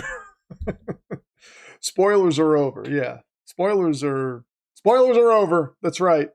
That's the signal I said I was going to give. Spoilers are over. That movie was just bad. Don't see it. Even if you turned off the volume when I was spoiling it, it's not worth seeing. I sent in the Discord a logo for the Wolf Lake Warriors. Let's take a look at that. The Wolf Lake Warriors. Where did you put it? What channel is it on? It's not. Is it Phantom Zone General? Oh, there it is. Phantom. Oh, wow. There's a lot in that logo. Oh, it's like 3 logos. I don't know that the first one would be allowed. There's a lot going on in these logos. These would be tough. I'll put them up on screen if I can. I should be able to. Hold on. I should be able to. Yeah, hold on. Let me do this. Should be able to put them right next to my head. Yeah, there we go. So these are the logos that Celtic Scarecrow came up with for the Wolf Lake Warriors. I kind of like the one with the city. Well, like, is your city's going to be a logo? I guess, like, if it's the, well, I mean, but what's going to be on the helmet, though? You know? Like, this is a badge. So it's technically not the logo. The logo would be what would go on the helmet. So would it be like a W? But then we already got that with the Washington Commanders, so you can't do that. I guess it would be a wolf's head. We need a helmet logo. These are a little too busy. I'm going to reject all of these, Celtic. I appreciate all the hard work you put into them, but hey, Mr. Fulton Mraz, sorry. Hello, everyone. I have to get ready for my big, huge special Olympic State Games in Terre Haute, Indiana this weekend, and I will be bringing back home my 3rd gold medal. Well, good luck to you. Excellent. Very, very excited. Wish you all the luck in the world. Thanks for stopping by the Demonverse and saying hello.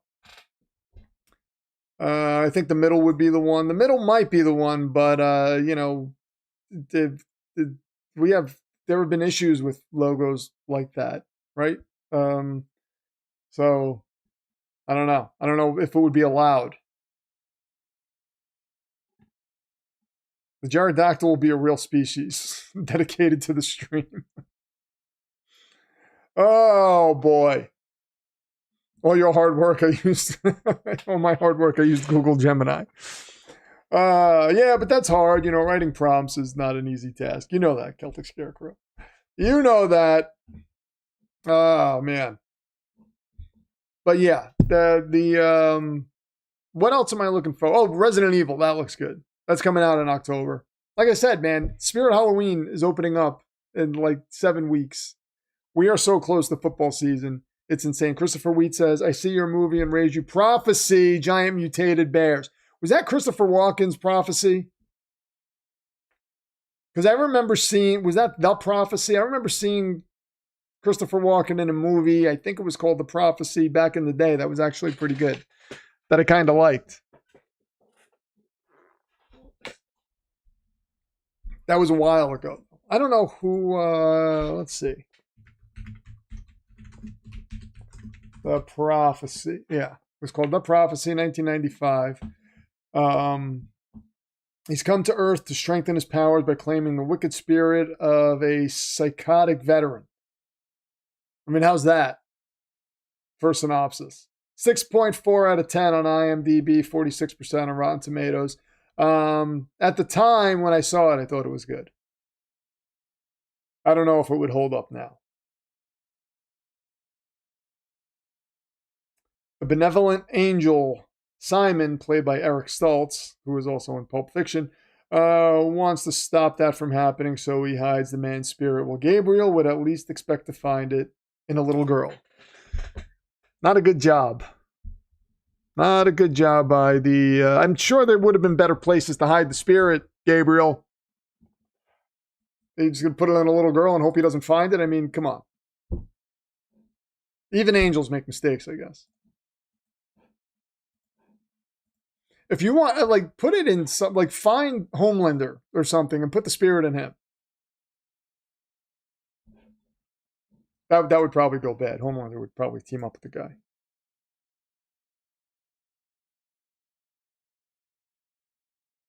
I was on a Terre Haute News to talk about my Special Olympics story over 16 years. Wow, nice. Very nice. Yeah, The Prophecy, I remember seeing that. There were movies. I remember seeing a movie called... I can't remember what it's called now. Oh, my God. Night... Was it Night Shift? No. Oh my God, what the hell was it? This is going to drive me crazy now. Oh my God, what movie am I thinking? Oh, Nightbreed. Nightbreed, that's what I was talking about. Nightbreed. So this movie, Aaron Boone, played by Craig Sheffer, kind of looks like Angel from Buffy.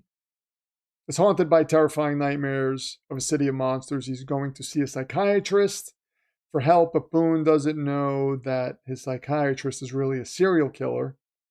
He frames Boone to take the fall for his murders, and Boone is killed by the police, but then he's brought back to life by the monsters of his dreams, the Nightbreed, who in turn join Boone in his quest to stop Decker from killing again. Yeah, that movie was, again, that was another movie that I saw back in the day that I liked. I thought that was cool.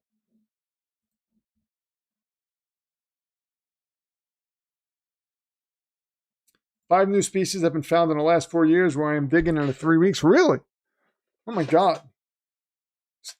So this is going to be a hard question to ask, but when you find bones, how do you know it's a new species? Just by doing a little DNA test on the bone or something? I'm sure that's something that I could have just looked up and found out. Richard Crenna, I met him. I met Richard Crenna when I was a child.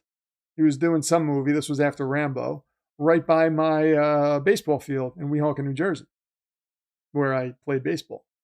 And I remember seeing him and going up to him and just saying, "Oh, you were in Rambo." And he was so nice. I was a little kid. I was like 9 years old or something. 10 years old, I think. I don't remember. Maybe I might have been a little bit older. I might have been a hair older. But he was very nice. I remember him being very, very nice and just very happy that someone came up to him and said, like, "Hey, I know you. I am late. I took my daughter to see Backroom. She loved it." Look at that. Did it scare either of you at all? Do you have any questions about it? Because we left with just so many questions, Shane. So many questions. Finally done cleaning now. Now I get to sit and relax at the computer. Very nice. Very nice. Yeah, Backrooms was so do you guys know the lore of Backrooms? Let's see. This was pretty interesting. I will put this up on screen for those of you who don't know it. This was, so somebody put an image on some Reddit board back in 2019. Yeah, post on 4chan, whatever that is, back in 2019. Because there's like no true creator of the Backrooms. Like, it's not like, oh, this guy created Backrooms. So that's what I find most interesting about this. So somebody posted this. Let me adjust the screen so you can see it properly. So take a second. Bear with me. Oh, Jesus. Just what is going on? I'm hitting the wrong buttons. Here we go. Okay, I got it now. So somebody posted this. on 4chan 2019.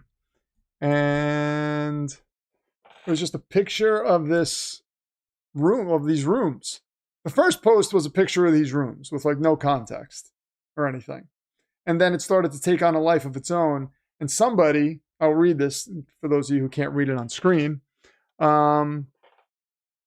This was before it was a video game. This is where it all originated, Celtic Scarecrow. It became a video game because of this.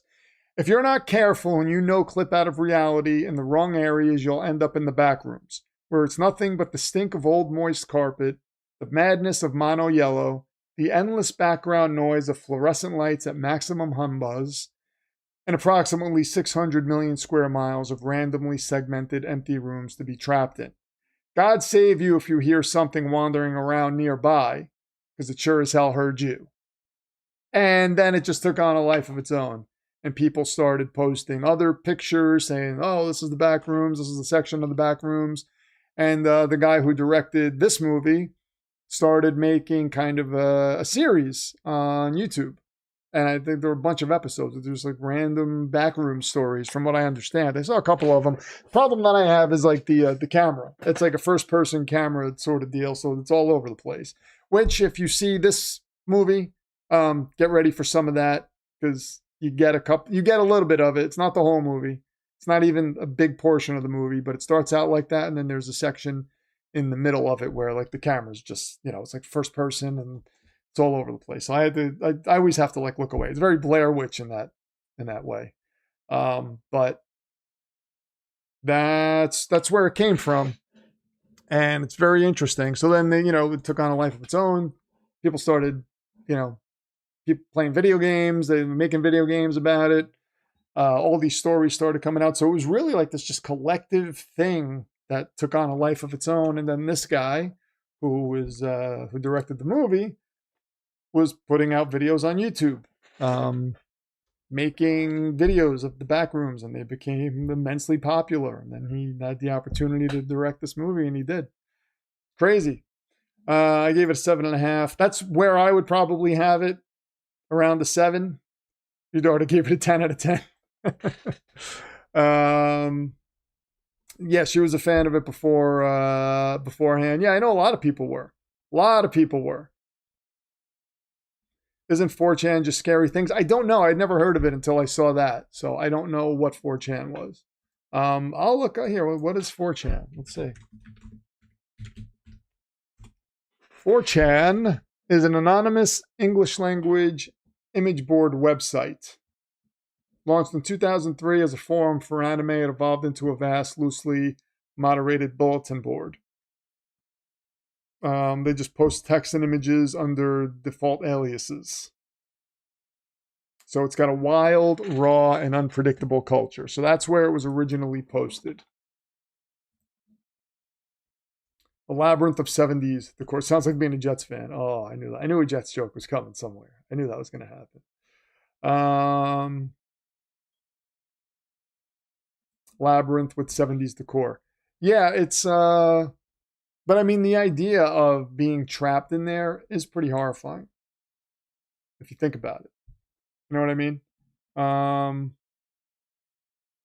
So that is that. But yeah, the movie was interesting. It made me want to, when I came home, I wanted to look up more information. That's where I found that whole lore. I watched a couple of things on YouTube about it.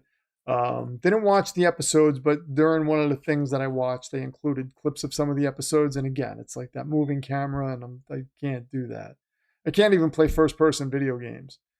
Like it's just like Doom. People, my friends were, oh man, you gotta play this game back when it first came out, and I was just like, sorry, I can't do it.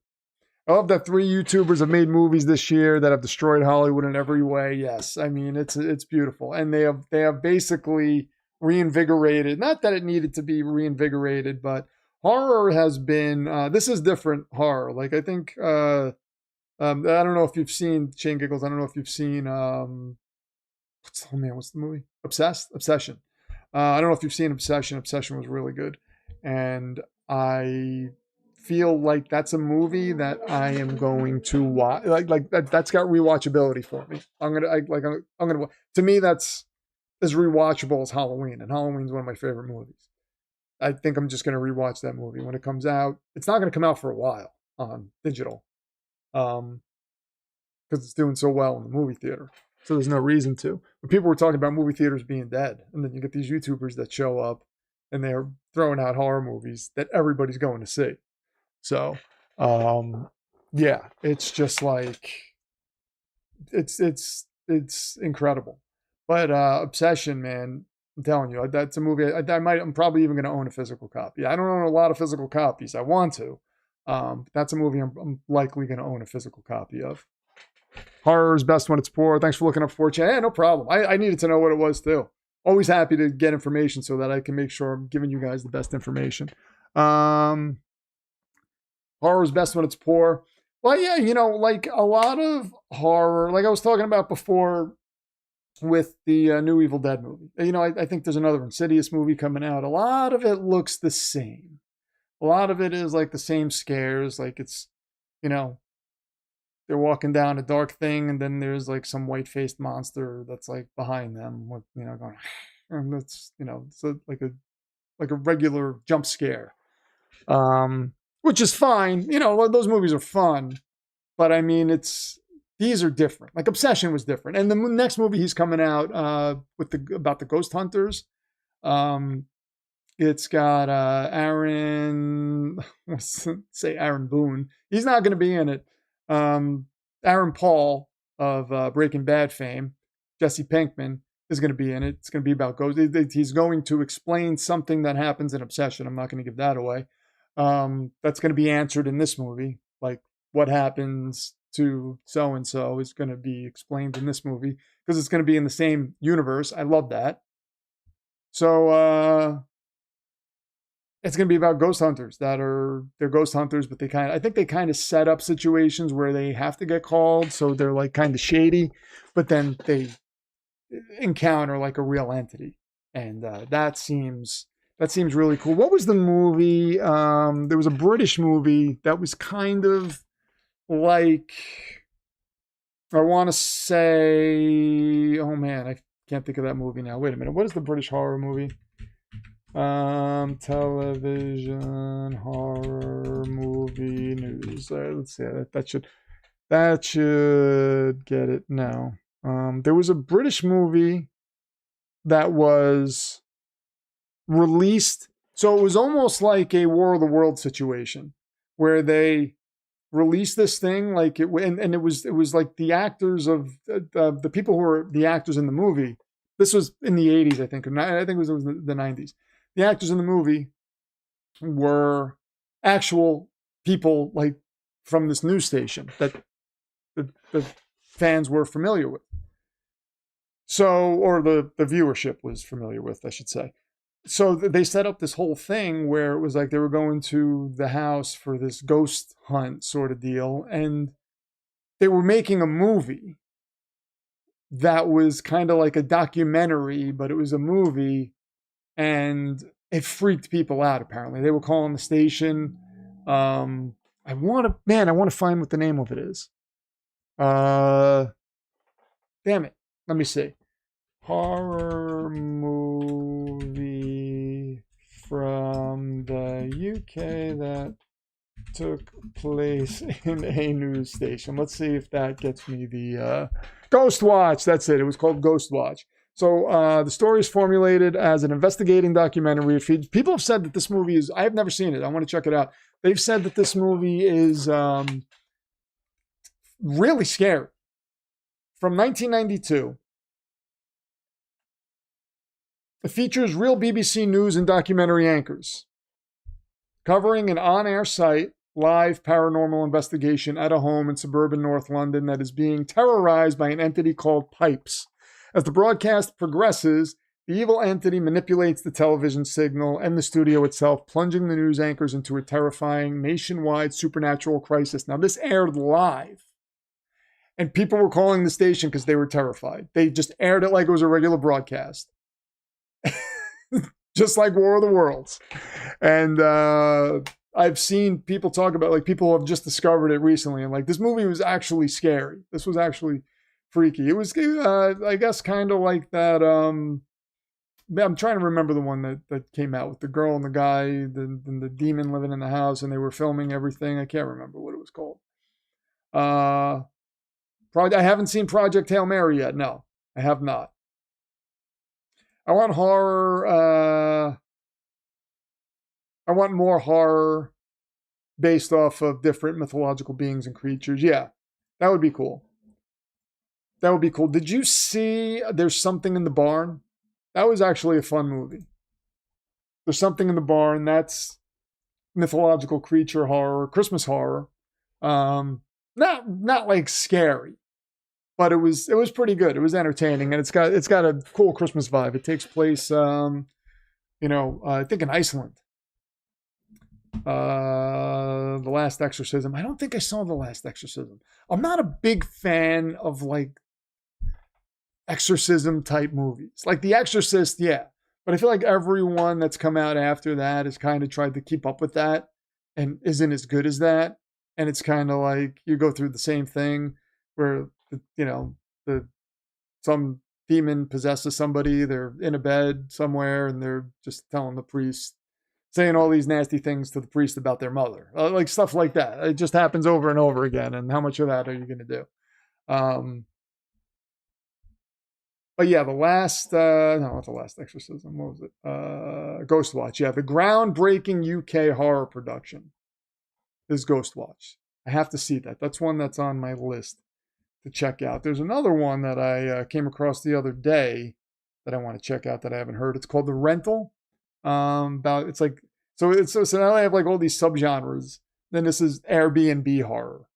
And I think the cast looks pretty good. The cast is pretty good. The guy who played the Texas Tornado in The Iron Claw was also in, I can't remember his name. He played Bruce Springsteen. I can't remember his name. He was in it. It was one of like his first roles. I think he had a small part in it. But I haven't seen that yet. I want to check that out. The Rental is another one. Seems pretty interesting. The Last Starfighter. Yeah, I mean, come on. Imagine that situation. I used to dream of being in that situation. Constantine was good, but not an exorcism movie. Yeah, Constantine, basically the Doctor Strange of the DC universe. In the DC Marvel crossover, Batman Deadpool, him and Doctor Strange meet each other, and they're just kind of like, oh hey, you fight monsters and demons, so do I. That's cool. That was literally like the exchange they had.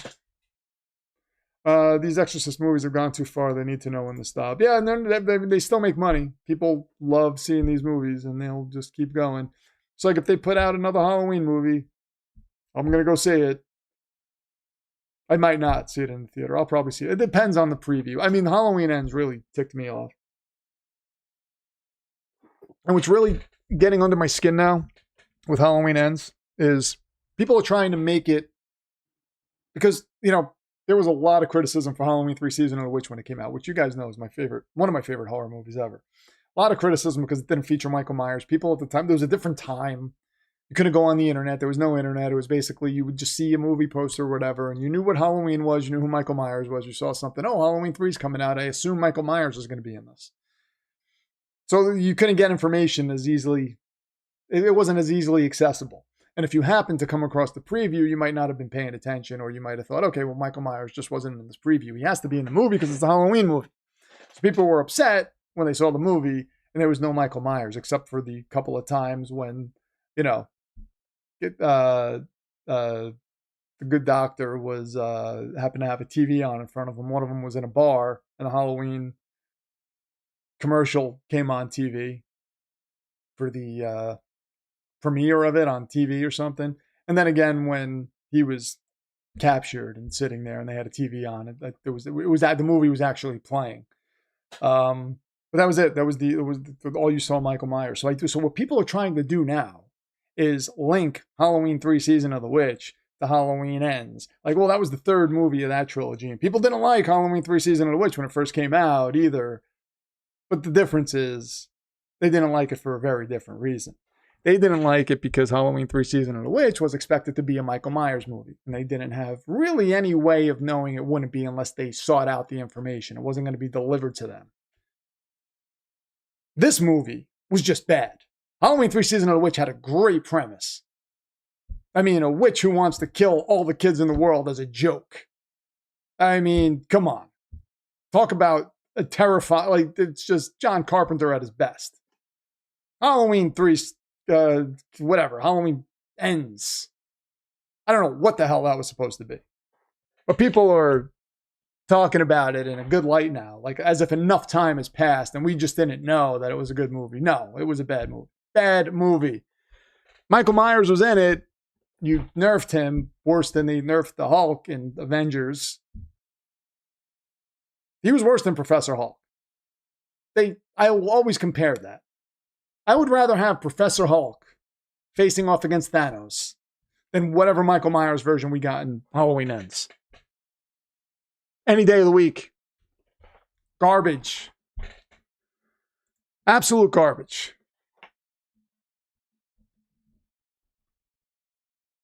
Oh.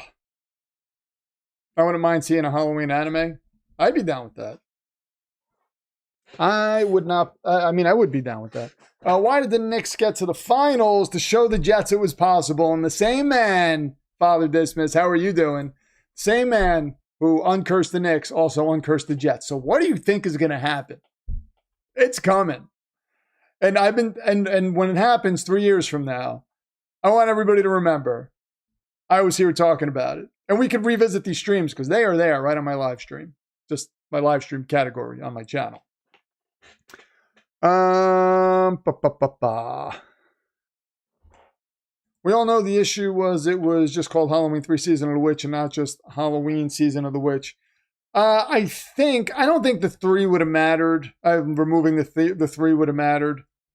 I just think the issue was it should have been called Season of the Witch, maybe, or they should have made it, because their idea was obviously we're going to make an anthology. So we're going to do, we did the Michael Myers thing already. Now we're going to do this, and then we'll do another one. And like every year or every 2 years, they're going to come out with another anthology. That was the plan. But again, back then, it was, there was no way to get this information. If you liked the movie Halloween, all you had was, is it going to be on TV? Is there a magazine that I can get somewhere where someone might be talking about it? Oh, my friend says he has some information about Halloween. Do I trust him? Like, that's how you got information. It was so weird. Or if there happened to be a news story about it.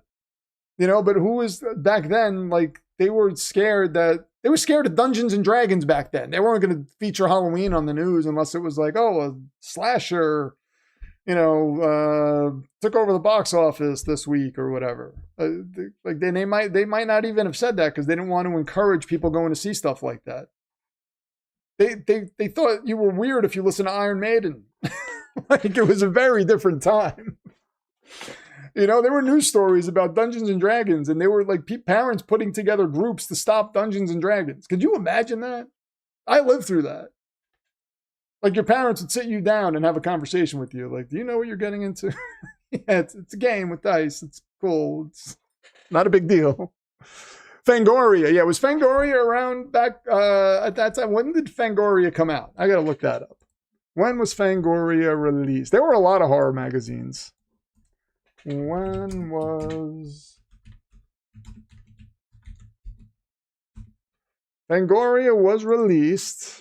Like, well, I couldn't do this back then. I would just have to tell you, I think it was the 1960s. And then you would be like, okay. And then that information's there. And then when you're talking to somebody, you're like, yeah, I heard Fangoria might have been released in the 1960s. Hi. How you doing? Late July 1979. Oh, we are coming around to the anniversary of Fangoria's release. Wow, we should celebrate. 1979. Yes, okay. So Fangoria was around then. But, I wouldn't say it was a best. I mean, there were horror fans, obviously. Horror was a thing. But it was a thing, I'm assuming, with like the younger population. Younger meaning, 30s, 20s, and teens. But Yeah, if you got a magazine like Fangoria, there might have been like a little tidbit in there about how Halloween was, Halloween 3 was going to be, their ideas for an anthology, but the news, like there were very specific places where you can get this information from. The Nintendo helpline. Yes, I remember the Nintendo helpline. I remember begging my mom, like, can I please call? Like, I need to call. I use the Nintendo cheat code. She is immune to any cheat codes. Trust me. It would not be that easy.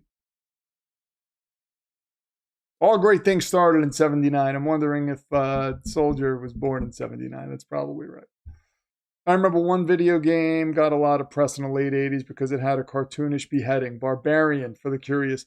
Yeah, there was another horror game. That might be it.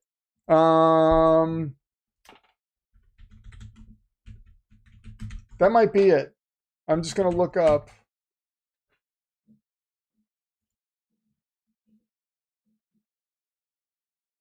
Because I remember when, let's see, early horror Nintendo game. Let's see. Let's see if this works. No, 2006. No. Yeah, I remember there was an early Nintendo game. Was that, you're saying? Yeah.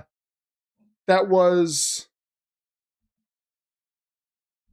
like banned because the imagery in the game was actually pretty disturbing. That's probably it. That's probably the one I'm thinking of. I could just look up Barbarian Nintendo game. Like, I'm an idiot. I'm typing in every other thing I could possibly think of instead of just typing in the damn game. Barbarian Nintendo game. Let's see images. Oh, okay. So no, that wasn't a horror game. All right, so that's not it. But there was a beheading in that game. Okay, there was actually a horror game that was like a little disturbing for Nintendo, and they were just like, we can't do this. I can't remember what it was now. I'm gonna find it at some point. I will find it at some point. You have the okay, hold on, wait a minute. Follow This Must has the beheading. Okay. Hold on, let's see. Wait, let's I might have to put this on screen. Let's see. All right, hold on. Oh, this is classic. This is classic. Am I allowed to do this? I don't know. I don't know why. I don't think the makers of the Barbarian game are going to come after me if I throw it on screen for a second. Let's see. Can I get it up on screen here? Window capture. Here we go.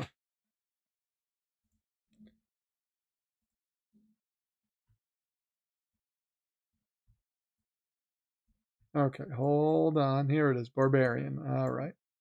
So this is the game Follow This was talking about. I don't think we're going to get a beheading here. These guys, oh, look at that. That is some epic. Wow. That's awesome. By the way, this is Robert's Retro Gaming on YouTube. Check him out. That's his text on screen of him talking, doing a little commentary. Oh, a little green man came out. Was that Waggles? Wait a minute. Was that his first appearance? And then he just backs out of the forest. Robert's Retro Gaming. Thank you for posting this little clip of Barbarian. Those battle scenes look awesome. Wow. Yeah, that's the game. I guess you can behead people in that game. I did not know. Was the audio coming through? I didn't hear the audio. I'm pretty sure I had it muted, but I don't know. Did the audio come through?